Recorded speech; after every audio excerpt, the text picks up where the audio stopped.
오늘의 말씀을 가지고 헤롯 아그리파 1세의 죽음이라는 제목으로 함께 말씀을 나누겠습니다.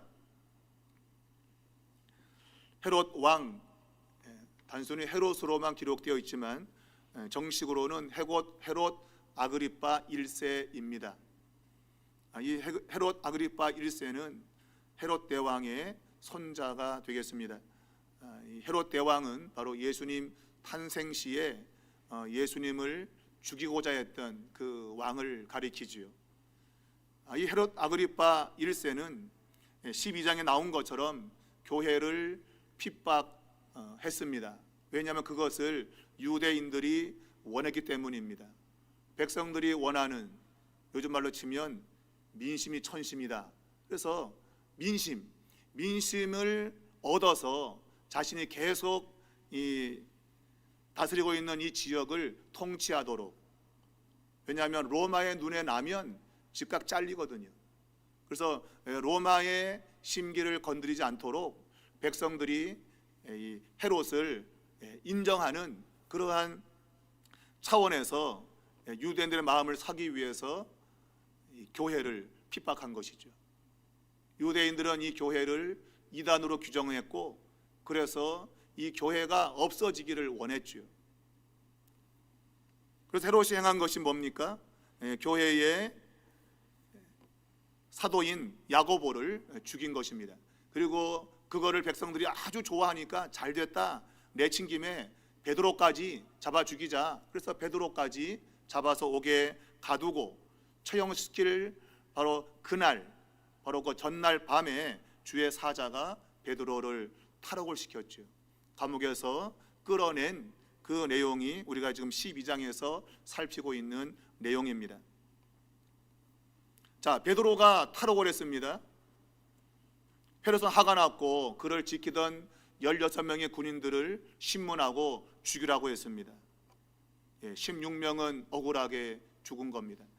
주의 천사가 몰래 베드로를 빼내가는 것을 그는 알지 못했고, 결국은 자들의 그 의무를 이행하지 못했다. 그래서 그들은 죽게 된 것이죠.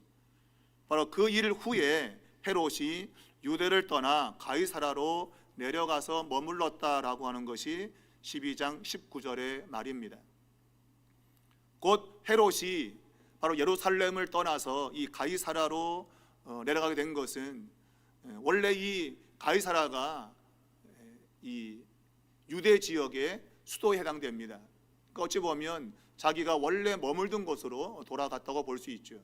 그러니까 그가 예루살렘에 왔던 이유는 예루살렘 교회를 박해하고 그 교회를 없애기 위함이었던 것입니다. 그런데 결국 그의 시도가 불발로 끝났지요. 베드로를 죽이지 못하고 그가 의도했던 것이 실패되었다라고 생각을 하고 다시 이제 가이사라로 내려간 겁니다. 근데 그 내려가는 시점이 어느 시점이냐?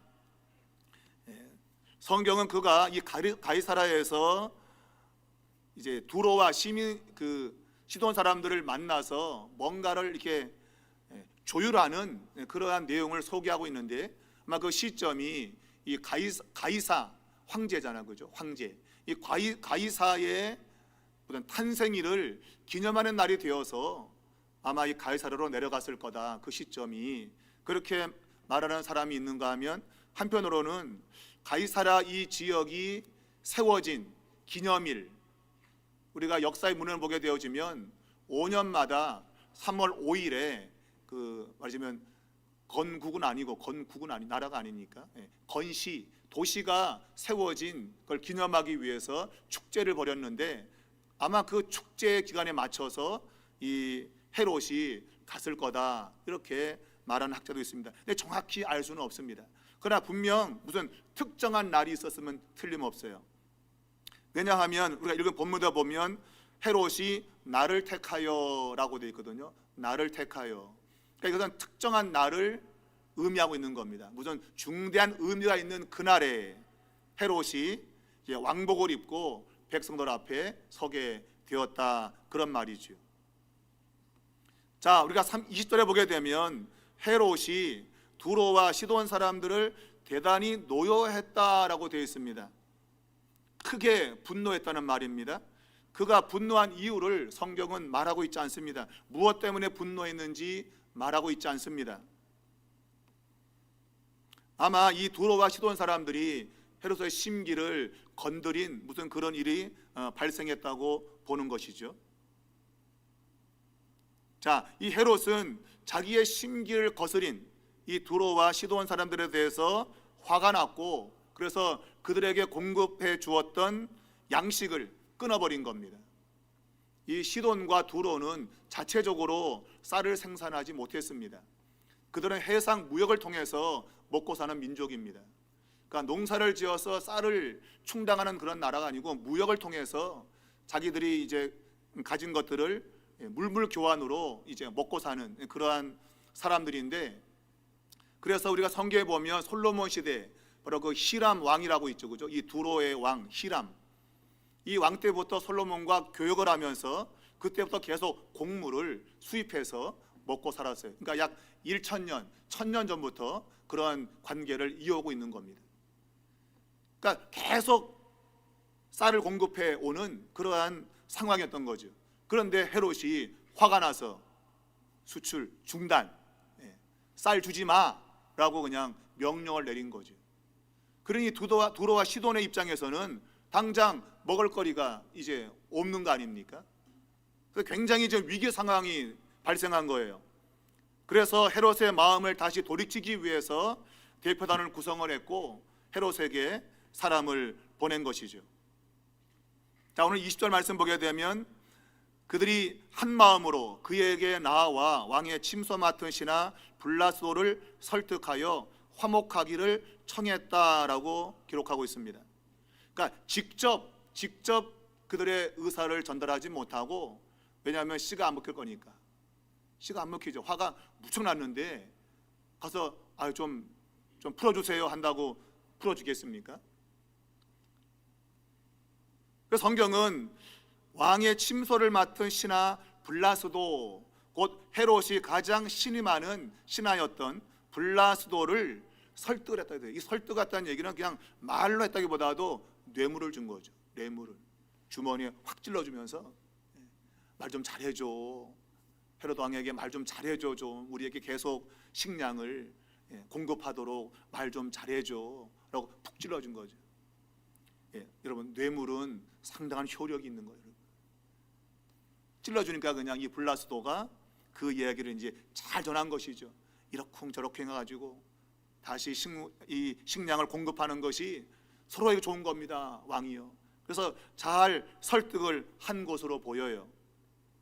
그래서 그것을 공포하기 위해서 이제 한 날을 정해서 시돈과 두로의 사람들 앞에서 이제 일장 연설을 하는 그 내용이 본문의 내용인 것이죠.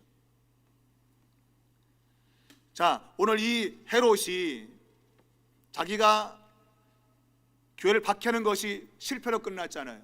그러니 그 상실감이 되게 크죠. 누구나 인간은 자기가 실패한 것을 만회하려고 하는 그러한 마음이 항상 있어요. 내가 뭔가 실패하면 그걸 대신할 수 있는 뭔가를 해가지고 회복하려고 하는 그러한 생각들을 가지고 있는 겁니다. 자, 그런 차이에 두로와 시돈의 사건이 이제 벌어지게 되었고, 그걸 통해서 다시 자신의 위상을 높이려고 한 것이죠. 그래서 이 두로와 시돈 사람들에게 이제 그들이 요청한 대로 이제 화목하자라고 하는 것들을 허용하면서 자신이 얼마나 은혜를 베푸는 사람인가 하는 것을 이제 이러한 택한 날, 아마 이 날이 가이사라의 생일날이든지 아니면은 이 가이사라 이 지방을 건설한 그러한 기념일이든지 뭐 알 수 없지만 그러한 특별한 날의 의미를 부여하기 위해서 한 날을 이제 정한 것이죠. 그리고 사람들을 불러 모았고 거기에서 이제 자신이 얼마나 위대한 왕이며 은혜로운 왕인가 하는 것을 선포하고자 했던 거예요. 하나의 좋은 그런 기회를 잡은 것이죠. 그나마 생각했겠죠. 내 떨어진 위상이 다시 회복할 수 있는 절호의 기회다. 그래서 말하면 이건 하늘이 준 기회다. 뭐 그럴 마음이 들겠죠, 그죠? 자기가 교회를 핍박했는데 실패했잖아요. 자기의 그냥 체면이 말이 아니죠. 베드로 그 하나 잡지 못해갖고 그냥 여기저기 막 그냥 검문을 내도 잡을 수 없는, 마치 신창원이 잡으려고 했지만 신창원이 못 잡아갖고 그냥 그렇게 막 했던 것처럼 자신의 지금 위상이 말이 아닌데 그것을 회복할 수 있는 절호의 기회가 생긴 겁니다. 두로와 시돈 사람들로부터 자신이 얼마나 위대한 왕이며 또 은혜를 베푸는 왕인가 하는 것을 알릴 좋은 기회를 갖게 된 것이죠. 자, 오늘 여기에 등장하고 있는 헤롯 아그리파 1세는 오늘 이 본문에도 나와 있지만 그가 왕복을 입고 단상에 앉았다라고 되어 있습니다. 오늘 그 상황에 대해서 역사학자인 요세푸스가 그의 고대사라고 하는 책에 이 상황을 묘사해 놓고 있습니다. 실제 역사학자가 그때 그 정황을 자기의 책에 기록해 놓고 있습니다. 그 기록에 보면 이렇게 되어 있습니다. 아그리파 1세가 화려한 왕복을 입고 마치 은이 출렁거리는 것 같은 화려한 옷을 입고 단상에 올랐는데 마치 햇빛에 그 은이 찬란하게 빛이 났다. 아주 화려한 옷을 입고 단상에 등장했던 거예요. 마치 해가 비쳤는데 아주 그냥 반짝반짝 빛나는 그냥 신비스러운 모습으로 보였던 거예요. 자, 오늘 본문에 그가 연설했다고 되어 있는데 우리말로는 연설이지만 여기가 사용된 단어는 남을 경멸할 때, 깔볼 때 하는 말을 의미하고 있어요. 단순히 뭐 일장 연설 그게 아니고 상대방을 깔보고 경멸하는 그러한 말투를 의미할 때 이제 연설이라는 단어가 사용되고 있는 겁니다.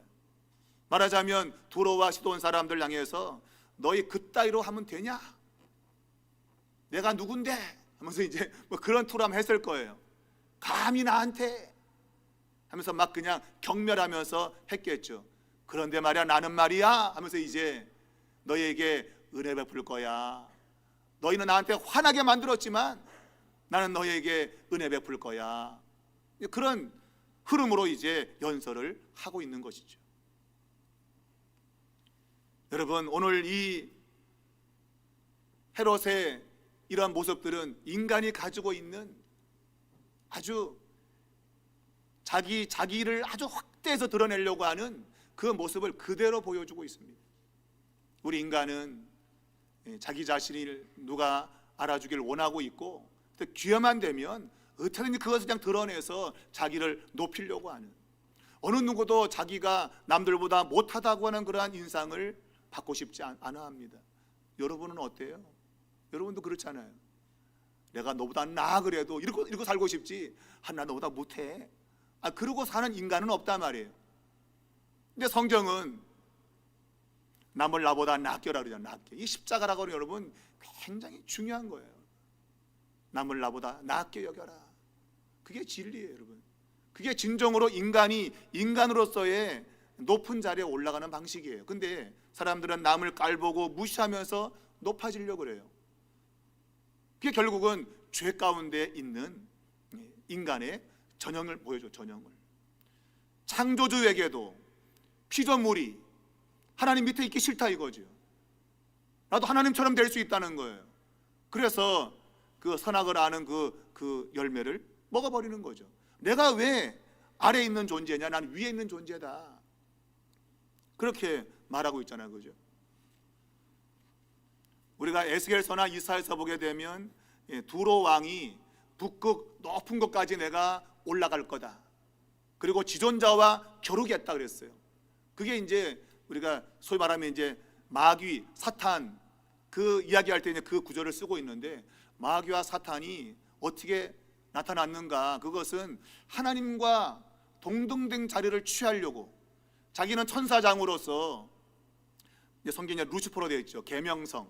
이 천사장으로 하나님께 영광을 돌리는 가장 최고의 자리에 있는데 자기 본분을 까먹고 나도 하나님처럼 나도 높여져 갖고 나도 좀 찬양을 받아보자. 맨날 내가 찬양만 할 게 아니고 나도 좀 찬양을 받아보자. 그렇게 반영을 하려고 북극, 이 북극이라고 하는 가장 높은 곳을 상징하고 있어요. 거기에 내가 내 자리를 만들겠다. 그러다 하나님께 그냥 발로 걷어차여서 이 땅으로 쫓겨난 것이 바로 사단 마귀가 되었다는 것이죠. 이제 그것을 이제 두로 왕으로 표현하고 있는 거예요. 그 두로 왕은 마귀의 형상을 그대로 가지고 온 인물이죠. 교만, 자기가 왕 중에 왕이다고 하는 그런 교만, 그것이 이제 그 배후에는 사단이 역사하고 있는 그런 모습을 말하고 있어요. 이 헤롯 왕은 지금 자기의 떨어진 위신을 어떻게든지 회복하기 위해서 지금 절호의 기회를 잡고 있고, 그것을 두로와 시돈 사람들을 모아놓고 막 경멸하면서 그냥 막 그들을 다그치다가, 그래도 말이야 나는 너희에게 은혜를 베풀 거야, 그러면서 이제 호의적인 모습을 드러내고 있는 것이죠. 자, 여러분, 그런 모습을 볼 때 막 경멸하는 그런 연설하다 갑자기 아주 부드러운 목소리로 너희는 나한테 그랬지만 나는 너희에게 말이야 은혜를 줄 거야, 이러면 사람들이 뿅 가는 거죠. 와, 화가 나갖고 우리를 막 때릴 게 아니고, 야, 갑자기 우리에게 그냥 은혜를 베푸는구나. 성경은 지금 그의 모습을 이것은 신의 소리다, 사람의 소리가 아니다 라고 했어요. 그러니까 이 신의 소리는 그가 마치 음성이 할렐루야 뭐 이래갖고 뭐 목소리가 좋아서 이게 신의 소리 그런 의미가 아니라, 신만이 할 수 있는 그런 은혜를 베푸는, 이것은 신만이 할 수 있는 소리가, 막 경멸을 하다가 그 경멸에서 끝장에 그냥 때리는 게 아니라, 화가 났지만 너희를 불쌍히 여기노라 하는 것, 이게 신만이 할 수 있는 그러한 상황이라 그 얘기예요. 그래서 헤롯의 목소리를 이건 신의 소리다, 사람이 낼 수 있는 소리가 아니다 라고 말하고 있는 것이죠. 성경 그렇게 기록하고 있지만 역사학자 요세푸스는 아까 말한 대로 고대사라는 책에 당시에 이 헤롯에게 마치 아첨하듯이 딸랑딸랑딸랑 거리면서 이 두로와 시돈 사람들이 항한 그 말을 그대로 이렇게 기록하고 있습니다. 당신은 우리에게 호의를 베풀어 주십시오. 우리가 지금까지 당신을 사람으로 두려워했을지라도 앞으로는 당신은 죽는 사람 이상의 존재로 우리가 생각할 겁니다. 전에는 당신을 사람으로 알고 두려워했는데 이제는 사람이 아니라 이거 사람이, 우리에게 그렇게 은혜 베푸는 당신은 사람이 아닙니다, 그런 말이죠. 우리가 예수 그리스도가 여기서 떠오르게 되죠. 예수 그리스도가 베푸신 그 은혜, 분명히 사람으로 알고 있지만 예수 그리스도는 사람이 아니죠, 신입니다. 그것은 바로 은혜를 베푸는 그러한 모습에서 나타나고 있다고 하는 것이 사람들의 생각이었던 거예요.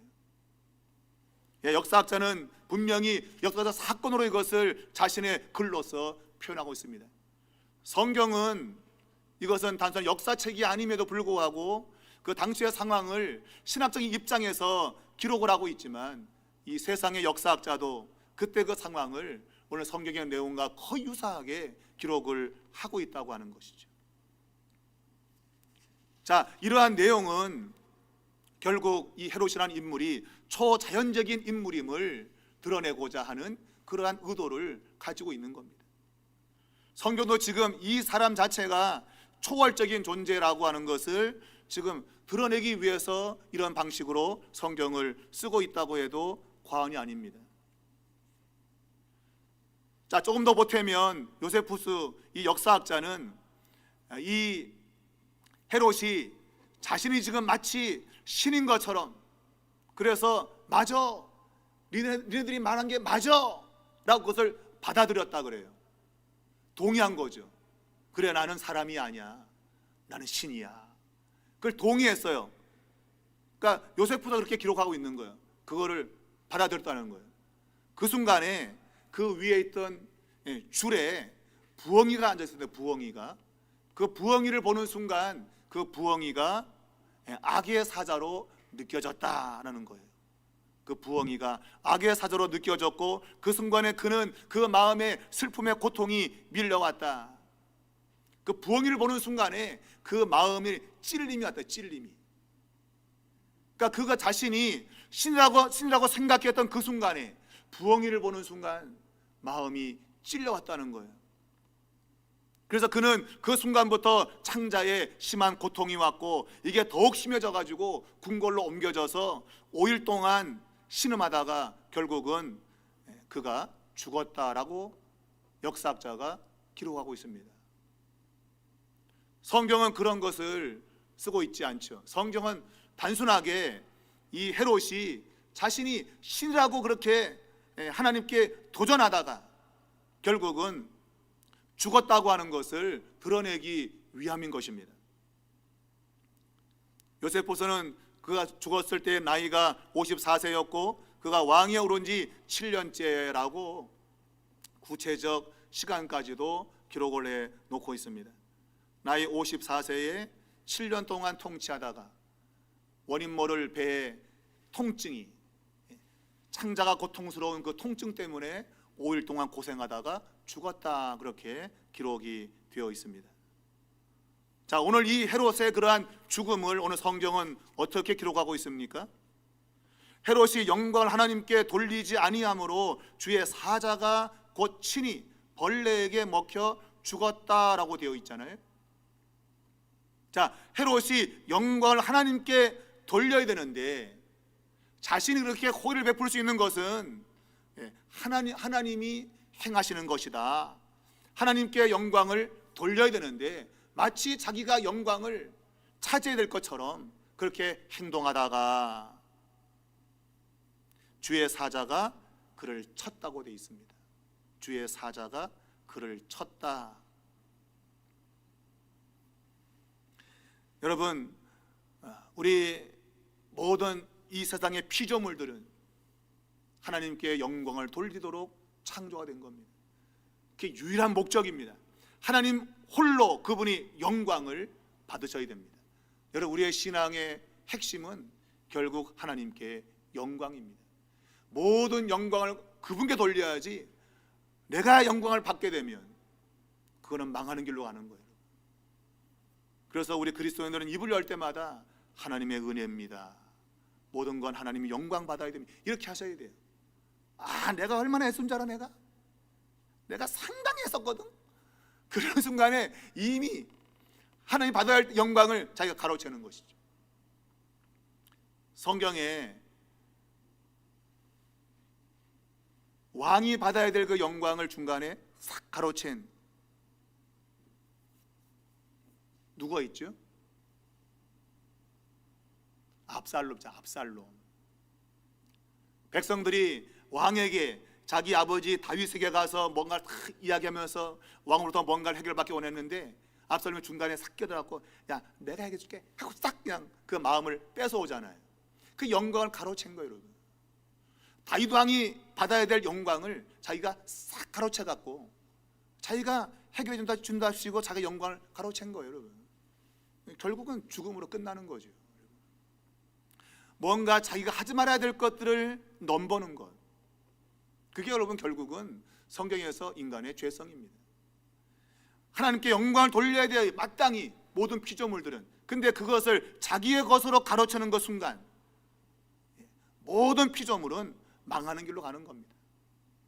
여러분, 부탁하기를 입을 열 때마다 하나님의 은혜라고 하셔야 돼요. 이것은 전적 하나님의 은혜 때문에 된 것이지 내가 애쓰거나 노력해 거 아닙니다. 내 자식이 공부를 잘하고 학교에 좋은 데 들어갔다고 얼마나 애쓴 줄 아세요? 내가 이거 하느라고. 여러분, 가로채는 거죠, 하나님 영광을. 물론 자기가 했겠죠, 그죠? 그렇지만 우리는 그렇게 할 수 있도록 하나님이 은혜 줬다고 해야 돼요. 그렇게 할 수 있도록 하나님이 은혜 줬다고 그렇게 말해야 돼요. 그래서 결국은 모든 것이 하나님께로만 영광이 가도록 해야 되는 겁니다. 근데 헤롯은 자기가 영광을 가로채고 있는 것이죠. 맞아, 내가 신이야. 그걸 동의하다가 결국은 배에 알 수 없는 통증이 생기면서 결국은 죽었다. 근데 성경은 분명히 말하죠. 주의 사자가 그를 쳤다고 되어 있습니다.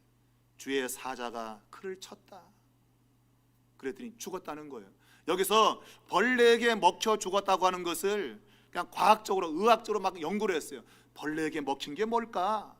그래서 뭐 어떤 사람은 창자에 무슨 벌레가 균이 들어가가지고 뭐 죽었다는 둥 뭐 여러 가지 해석을 해요. 근데 여기서 벌레에게 먹혀 죽었다는 얘기는 그냥 의학적으로 해석하라고 주는 말이 아니라 벌레에게 죽었다는 얘기는 그만큼 비참하게 죽었다고 하는 또 다른 표현이에요. 사람이 벌레에게 먹혀 죽었다고 하는 거 비참하죠, 여러분. 인생이 벌레에게 먹혀 죽을 인생입니까 우리가? 근데 벌레에게 먹혀 죽었다, 이거는 아주 불미스러운 죽음을 표현하는 하나의 방식인 겁니다. 정말 그렇게 죽으면 안 되는 인생인데 참으로 불미스럽게 죽었다는 거예요. 자, 그런데 그 이유가 뭔가? 주의 사자가 그를 쳤기 때문이다.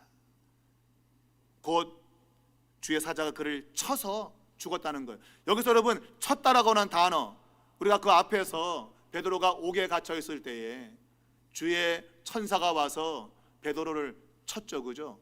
툭툭 치면 야 일어나, 그때 사용된 동사입니다. 주의 사자가 베드로를 쳤어요. 근데 그는 감옥에서 나오는 자유의 기쁨을 누렸어요. 그런데 영광을 가로챈 그를 똑같이 주의 사자가 쳤는데 벌레가 먹혀 죽는 그런 결과 갖고 온 거예요. 동일하게 쳤는데 어떤 사람은 하나님의 생명 얻는가, 어떤 사람은 죽어버려요, 여러분. 똑같은 상황인데 똑같이 쳤는데 누구는 사는가 하면 누구는 죽어요, 여러분.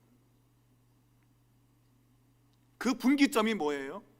결국은 인간의 교만이죠. 인간의 교만. 자신이 뭐든지 할 수 있다고 하는 그 교만이 결국은 죽음으로 가는 겁니다. 여러분, 겸손하게 인생을 살아야 됩니다. 오직 하나님만 의지하고 살면 주의 사자가 나를 치게 될 때 그 치는 것은 나를 살려요. 그러나 내가 교만하게 살면 주의 사자 나를 치는 순간에 나는 죽어버립니다. 그걸 반드시 기억하셔야 돼요. 그래서 우리는 어찌하든지 하나님 앞에 겸손하게 살아야 될 이유가 바로 여기에서 나타나고 있는 것이죠. 우리가 여기서 사용되고 있는 쳐서 죽었다고 하는 것은 우리가 구약 성경에도 열왕기하 19장 35절에 아수르의 사네립 장군이 교만하게 그냥 야 히스기야에게 속지 마라, 거짓말이다, 하나님 니네 못 건져, 걔 말 거짓말이야, 듣지 마 하면서 그냥 하나님을 막 깔보고 했잖아, 그죠? 그 밤에 주의 사자가 나가서 쳤다고 되어 있어요. 쳤더니 그 밤에 18만 5천 명이 죽었다고 되어 있습니다. 똑같이 친 거예요. 구약에 쳤다는 그 단어와 신약에 쳤다는 단어가 똑같은 겁니다. 글자의 의미가. 쳤더니 18만 5천 명이 죽었어요, 한꺼번에. 그 왜 그래요? 교만 때문에, 교만 때문에. 하나님이 어딨냐? 믿지 마, 거짓말이야 그거. 하나님이 치면 끝장나는 거죠. 여러분, 인간의 교만을 경계해야 됩니다.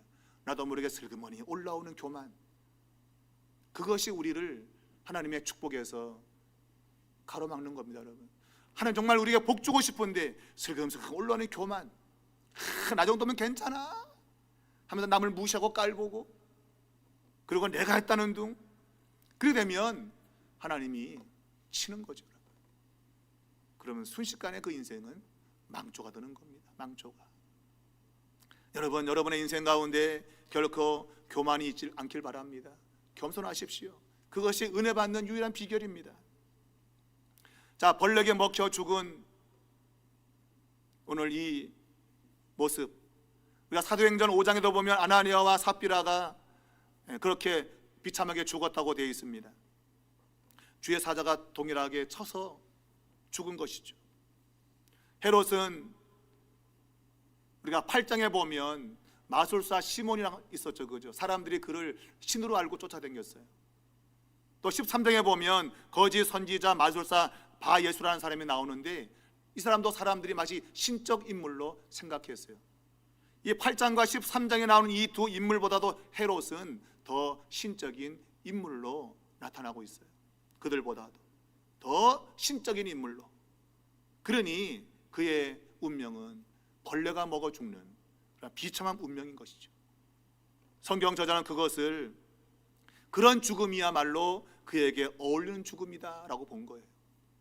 여러분 죽는 모습을 통해서 여러분 우리가 참된 그리스도인이냐 하는 것도 결정되는 겁니다. 여러분 성경에는 이 죽음의 모습을 통해서 그가 진실했는지 아닌지를 때로는 갈라놓고 있어요. 전 여러분이 죽음을 죽을 때에도 아름다운 죽음을 주길 바랍니다. 아름다운 죽음, 그런 죽음이야말로 마지막 우리 인생이 하나님께 받는 복인 것이죠. 죽음의 복 참 필요한 겁니다. 여러분 처참하게 비참하게 죽는 그런 죽음 말고 정말 아름답게 죽을 수 있는 그런 죽음, 그런 죽음을 위해서 여러분 기도하셔야 돼요. 자, 헤롯이 이제 죽었습니다. 그래서 성경은 그 이후에 모든 통치권이 다시 로마로 이양되었다고 말합니다. 로마가 이제 이스라엘 백성들 가운데 통치권을 주어서 다스렸는데 헤롯이 죽어버렸잖아요. 그래서 안 되겠다, 다시 우리가 통치하자. 그래서 다시 로마가 총독을 보내어서 통치하는 그러한 시대가 열린 겁니다. 우리가 사도행전을 쭉 읽어보면 그 이후에 벨릭스 총독이 오게 되죠. 그리고 또 베스도 총독이 후임으로 오게 되죠. 자, 이 헤롯에게는 3명의 자녀가 있었는데 이 벨릭스 총독의 아내가 바로 이 헤롯의 딸 드루실라라고 하는 사람입니다. 그러니까 로마의 총독하고 결혼한 겁니다. 그러고 보면 그 땅을 여전히 헤롯의 자식이 다스리게 되는 그런 결과를 갖고 오고 있죠. 그리고 그 이후에 이 벨릭스가 간 다음에 베스도 총독 오게 되는데 그 당시에 있었던 이 유대 땅의 통치자가 바로 헤롯의 아들 딸인 아그리빠와 버니게라고 하는 이 둘이가 남매예요. 근데 혹시 남매 간의 불륜 결혼이 아닌가 이렇게 보는 학자도 있고, 아니면 오빠가 가는 곳에 동생이 같이 따라다녔다 그런 해석도 있는데, 어찌되든 간에 헤롯의 자식들이 자기 아버지 죽은 후에 유대를 여전히 권력을 가지고 행사하는 그런 모습을 사도행전이 우리에게 보여주고 있습니다. 자, 여러분 오늘 이 말씀과 우리가 생각할 것은 사도 야고보가 죽었습니다. 그리고 헤롯도 죽었습니다. 또 베드로는 탈옥한 이후에 야고보에게 자신의 권위를 넘겨주고 호련히 떠났습니다. 그러면 뭔가 여기서 막혀지고 뭐가 앞으로 나가지 못하는 그런 상황이 될 거라고 예측하겠죠. 그죠? 야고보가 죽었어. 베드로도 이제는 야고보에게 자리를 양보하고 떠났어. 그러면 교회는 위축되고 안 될 것 같다는 그런 생각이 들게 되는데, 근데 성경은 뭐라고 말합니까? 하나님의 말씀은 흥왕하여 더하여 갔더라 라고 말하고 있어요. 이게 놀라운 사실이죠. 여러분, 하나님의 역사는 사람에 의해서 되는 게 아닙니다. 여러분, 하나님의 역사는 그분의 말씀의 역사인 겁니다. 하나님의 말씀이 흥왕하여 그 말씀의 권세가 더하여지는 역사를 보여준 거예요. 외형적으로는 야고보도 죽었죠. 사도 야고보도 죽었고, 베드로도 전 자기 위기 때문에 자기 동생 야고보에게 책임을 넘기고 어디론가 가버렸죠. 그러니까 교회는 많이 위축될 수밖에 없는데, 놀랍게도 말씀이 흥왕했다, 말씀의 능력이 더해지는 그런 역사가 일어났다는 겁니다. 여러분, 이것이 오늘 우리가 아주 유념해야 될 부분입니다. 하나님의 역사는 사람에 달려있지 않습니다. 우리가 얼만큼 말씀에 집중하는가에 따라서 하나님의 역사는 결정되는 거예요. 그게 말씀의 능력입니다. 말씀만으로 충분한 겁니다. 여러분이 말씀을 붙잡고 여러분이 인생을 살면 여러분이 누구든 간에 상관없어요. 여러분 환경이 어떤 간에 상관없어요. 흥왕하는 겁니다. 그게 신앙의 핵심이에요, 여러분. 근데 사람들은 이걸 잘 이해를 못하고 누가 사람이 좋아야 된다는 둥 그래요. 아닙니다, 여러분. 말씀에 서면 하나님의 역사는 일어나게 돼 있는 거예요. 그게 성경 가르침이에요, 여러분. 야고보도 죽고 베드로도 떠나고, 옛날에 김웅영 감독이 승엽이도 가고 누구도 가고 떠나고 그러잖아요. 누구도 떠나고 떠나도 여러분 그 팀을 일으킬 사람이 있다는 거예요. 그게 분명한 철학인 것이죠. 사람은 가도 된다는 겁니다. 여러분, 사람이 하는 게 아닙니다. 하나님의 말씀이 하는 겁니다. 여러분이 말씀을 진실로 믿고 그 말씀에 목숨을 걸면 하나님의 번성의 역사는 나타나게 되어 있는 거예요. 그게 사도행전입니다. 자, 말씀이 흥왕에 더해갔다 하면서 이제 25절에 바나바와 사울이 부조하는 일을 마치고 마가라 하는 요한을 데리고 예루살렘에서 돌아왔다고 되어 있습니다. 자, 곧 이것은 앞에 던 모든 내용을 성공적으로 마무리되었음을 보여주면서 13장에 새로운 이야기를 하기 위한 하나의 도입 부분으로 기록하고 있는 겁니다. 1장부터 12장까지의 그 이야기의 결론은 성공적이다. 핍박이 있었지만 하나님의 역사는 성공적이었다라는 것입니다. 그리고 13장부터 이제 안디옥 교회가 이 옛 예루살렘 교회와 새로운 방식으로 이제 하나님의 나라를 위해서 일하게 되는 그 장면을 소개하고 있습니다. 이전과 전혀 다른 방식으로 이제 하나님이 일하실 그러한 것들을 이제 13장부터 소개하기 위해서 바로 요 마지막 구절, 바나바와 사울이 부조의 일을 마치고 마가라는 요한을 데리고 돌아왔다라고 하는 겁니다. 요 구절을 여기에 넣고 있는 겁니다. 성경은 연대기로 기록하지 않습니다. 연대기의 기록은 뭔가 하면 시간 따라 내용을 쓴다는 얘기예요. 근데 성경 저자는 시간 따라 내용을 쓰지 않습니다. 그가 강조하고자 하는 것들을 곳곳에 넣고 있는 것이죠. 실제로 이 부조하는 일은 제1차 선교 여행 이후에 이루어진 일로 그렇게 시간적으로 보면 그렇게 됩니다. 근데 여기에다 그 일을 먼저 갖다 놓은 이유는 하나님이 새로운 일을 행하실 것을 보게 하기 위해서입니다. 그것은 옛 예루살렘 교회에서 벗어나서 이제는 안디옥 교회가 이제 새로운 복음의 역사를 펼쳐가기 위한 그러한 것을 드러내기 위해서 바로 이 바나바와 사울이 부조의 일을 마치고 예루살렘에서 돌아왔다. 그러니까 예루살렘에서 돌아왔다고 하는 것을 강조하고 있는 겁니다. 이제 예루살렘을 떠난 안디옥 교회의 독립적인 복음 사역이 시작될 것을 의미하고 있는 거예요. 여러분, 이것은 새로운 일을 시작하려고 하는 상황에서 이 사도행전을 기록하고 있는 누가가 이런 방식으로 성경을 쓰고 있는 겁니다. 새로운 일이 시작된다. 여러분의 생각에 새로운 일에 대한 그림을 그려야 되는 거죠. 성경은 성경에 쓰는 방식을 통해서 하나님이 새로운 그림을 그리고 있다고 하는 것을 우리에게 보여주는 방식이에요. 그러니까 늘 우리는 새로운 것들을 꿈꿔야 돼요. 맨날 내 인생 똑같은 인생으로 사는 게 아니라 뭔가 새롭게 하고자 하는 그러한 열망, 그러한 생각들이 우리 안에 있어야 된다고 하는 거예요. 근데 여러분, 이게 참 쉽지는 않습니다. 여러분, 맨날 우리는 그냥 똑같은 방식으로 마치 다람쥐가 쳇바퀴 돌듯이 그냥 그렇게 사는 것이 익숙해져 있는 거예요. 그냥 맨날 뱅글뱅글 그런 가정생활도 재미없고 그런 교회생활도 재미없어요. 여러분, 뭔가 새로운 것들이 우리한테 있을 때 신선하고 뭔가 희망이 있는 거예요. 저는 올해 우리 삼일교회가 이렇게 새로운 것들을 보며 나가는 그런 교회가 되었으면 좋겠습니다. 똑같은 작년과 똑같다 이게 아니고 뭔가 우리가 새로운 그림을 그리자. 그러면 하나님의 역사는 우리가 새로운 그림을 그리는 대로 하나님이 이루어 주시는 거죠. 그게 성경을 기록하는 누가의 초점이고 방식이었어요. 이걸 읽는 사람들마다 이 내용이 왜 여기 와 있지? 이게 뒤에 나올 내용인데 앞에 나왔네? 왜 나왔을까? 이제 안디옥 교회가 이제 예루살렘과 구별되어서 새로운 일을 한다는 것을 보여주기 위해서 여기에 이걸 기록하고 있구나. 예루살렘에서 돌아왔다 이제는. 그래서 안디옥 교회에서 이제는 뭔가 새로운 일을 하려고 하는구나. 그런 생각을 우리로 하여금 갖게 하고 있는 거예요. 그런 눈을 가져야 된다, 그 얘기예요. 여러분, 성경을 보면서 그런 새로운 걸 보는 눈이 열려야 된다. 그게 여러분 인생을 성공적인 인생으로 가는 겁니다. 여러분의 눈이 열려지기 바랍니다. 새로운 걸 볼 수 있는 그런 눈이 열리기 바랍니다. 맨날 똑같은 그게 그거지 뭐 새로울 게 뭐 있어.